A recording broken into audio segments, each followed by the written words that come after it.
Vitajte, milí diváci. Takže ak sa robil pokus s vysávačom, ktorý je určený na 230 V, že bežný vysávač, a pripojil sa na regulovateľný zdroj, tak pri 80 V, čo je nejaká tretina menovitého napätia, sa postupne začal elektromotor vo vysávači otáčať.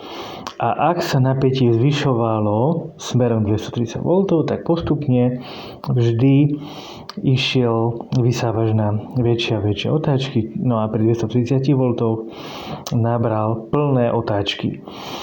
Podľa teórie platí, že elektrické napätie rovná sa konštanta krát magnetický tok krát otáčky, čiže otáčky sú závislé od napájacieho napätia.